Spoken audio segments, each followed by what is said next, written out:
Bonjour à tous et bienvenue dans cette nouvelle vidéo. Aujourd'hui, on va faire deux exercices sur les chaînes de caractères en langage C.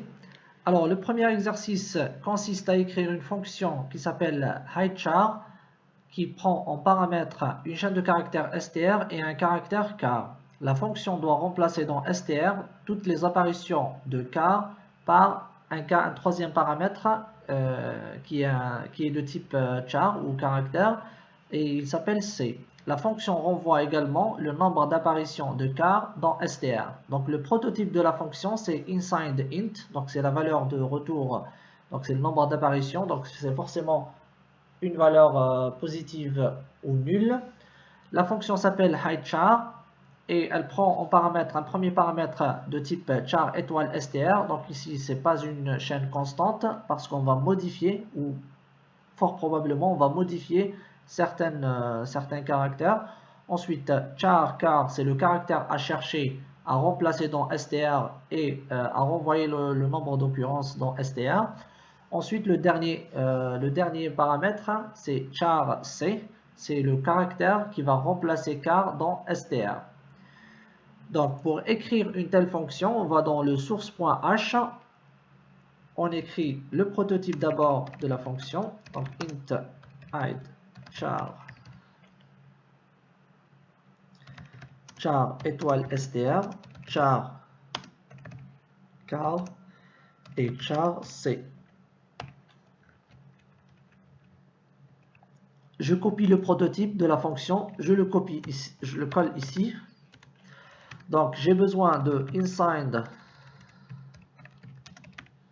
int i pour parcourir str et j'ai besoin de également de cpt. Donc i je l'initialise à 0 et cpt également je l'initialise à 0. Donc cpt c'est la variable qui va compter le nombre d'occurrences de char dans str. Ensuite je vais écrire ma boucle while str de i différent du caractère 0. Alors ce que je vais faire, donc à la fin, pour que je n'oublie pas, donc je fais i++ pour passer au caractère suivant. Maintenant je vais faire if str de i égale char, donc le caractère qu'on cherche. Alors si c'est le cas, donc déjà on va incrémenter cpt. Donc on a trouvé une occurrence, donc il faut incrémenter cpt. Ensuite on va remplacer tout simplement str de i par c. Ensuite à la fin il ne faut pas oublier de retourner cpt. Donc maintenant on vient dans le main.c, je déclare une chaîne de caractères str qui est égale par exemple à la chaîne je fais des vidéos sur YouTube. Un caractère C qui vaut, on va dire, c'est le E qu'on va remplacer. Ensuite, on a inside int cpt. Ensuite, je fais cpt égale hide char, je lui donne str, je lui donne le c et je lui donne, par exemple, on va remplacer par étoile. Ensuite, j'affiche str, la nouvelle valeur de la chaîne de caractères str. J'ajoute un saut de ligne, donc je lui donne str et j'affiche également cpt égale %d cpt. Donc on va compiler pour voir, donc il n'y a pas d'erreur. Ensuite en exécutant on remarque que la nouvelle valeur de str c'est l'ancienne chaîne de caractères. Par contre les E sont remplacés par des étoiles et cpt ça vaut 4 parce qu'on a 4 E qu'on a remplacés par des étoiles dans str. Maintenant on va voir par exemple si les espaces, donc on cherche les espaces et on va les remplacer par des underscores ou des caractères soulignés. On recompile, on va voir, donc effectivement il y a 6 espaces dans ma chaîne de départ et ils ont été remplacés par des underscores. On va remplacer par exemple le point d'exclamation par un point d'interrogation. Donc en exécutant, ça devient, je fais des vidéos sur YouTube, donc ça devient vraiment une question. Et le nombre d'occurrences du caractère point d'exclamation, c'est égal à 1.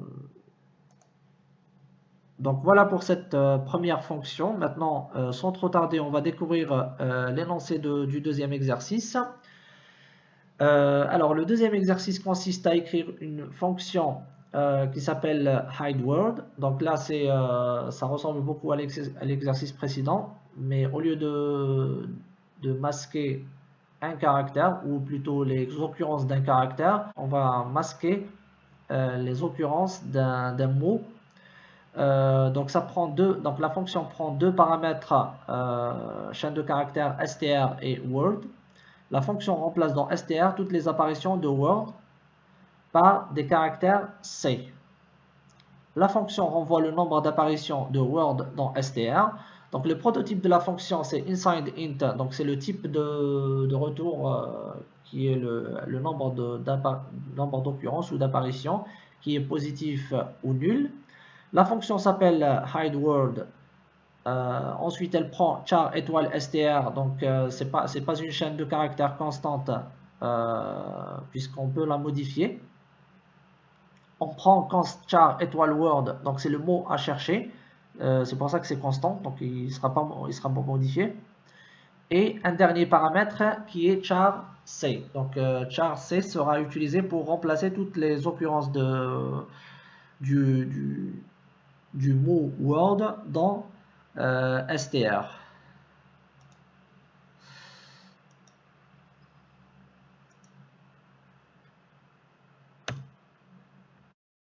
Donc pour écrire cette deuxième fonction, je vais commencer d'abord par écrire le prototype. Donc InsideInt hideWord. Ensuite, ça prend char étoile str, char, donc c'est plutôt const parce que c'est une chaîne de caractères constante, const char étoile word et char c. Donc ça nous prend, c'est ça le prototype de ma fonction.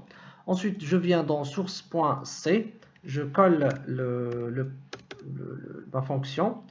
Ensuite, alors j'ai besoin de inside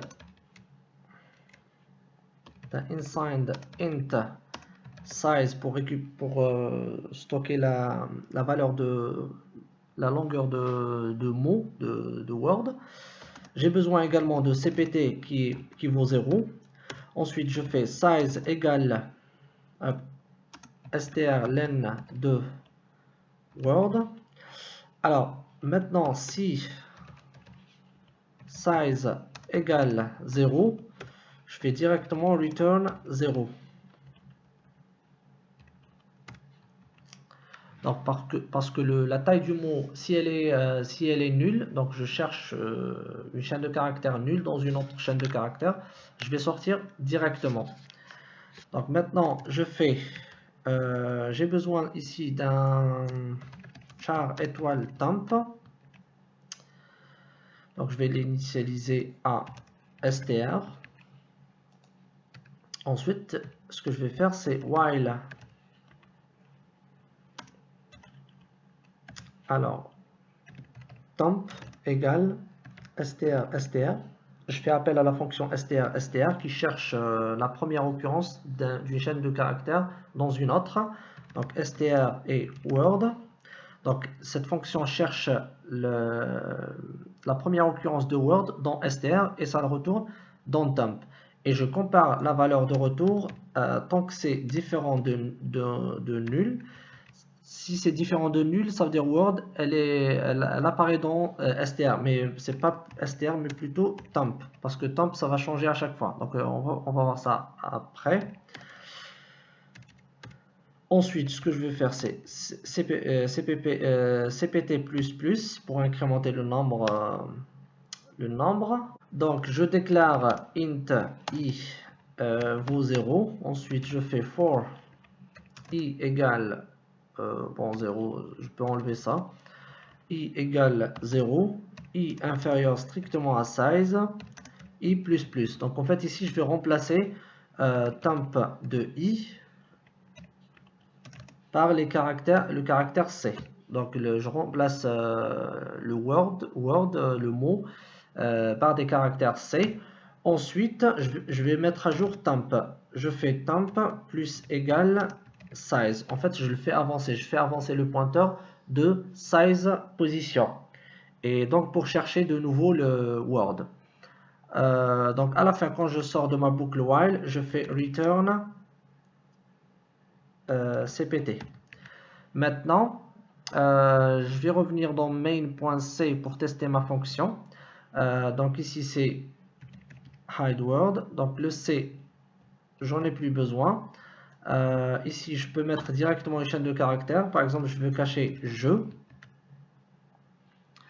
Je vais compiler pour voir. Donc il n'y a pas d'erreur. Je vais exécuter. Je remarque que je, le mot je, a été remplacé une fois par des points d'interrogation. Donc CPT c'est égal à 1 et str, on voit que la partie jeu a été remplacée. Par exemple, si je veux remplacer 2, normalement il y a 2 occurrences. Donc il y a 2 du mot D et 2 de vidéo. Donc si je fais ça, donc effectivement je vois que il y a 2 occurrences et ça a remplacé les deux occurrences par des points d'interrogation. Donc je peux mettre par exemple ici des underscores pour voir ce que ça donne. Et ça va remplacer les deux mots, donc toutes les lettres des deux mots par des underscores. Ensuite, cas particulier, donc on retombe dans la même situation qu'on a vu juste avant. Donc si je veux regarder, si je remplace par exemple tous les espaces, si je veux remplacer tous les espaces par des underscores, donc ça c'est un cas particulier, c'est une chaîne de caractères qui possède un seul caractère, et donc ça ressemble beaucoup à la fonction qu'on a vue juste avant. Ici on a 6 espaces et donc ça les a remplacés par des underscores. On va voir un autre exemple, vidéo. Ça va remplacer vidéo par des underscores. On peut voir également YouTube. Donc ici je signale que donc YouTube ça l'a remplacé par des underscores. Je remplace T par T majuscule. Donc en fait str, quand elle cherche une sous-chaîne dans une autre chaîne de caractères, elle est sensible à la casse, c'est-à-dire qu'elle fait la différence entre minuscule et majuscule. Elle fait la différence entre les lettres qui sont écrites en minuscule et les lettres qui sont écrites en majuscule. Donc voilà pour cette fonction là. Donc normalement c'est bon pour aujourd'hui. J'espère que la vidéo vous aura plu. N'hésitez pas à la liker, la partager et à vous abonner à ma chaîne. Je vous dis à bientôt avec une autre vidéo, avec une prochaine vidéo, toujours un exercice, que ce soit en Python, en C ou quelque chose d'autre. Je vous dis à bientôt et au revoir.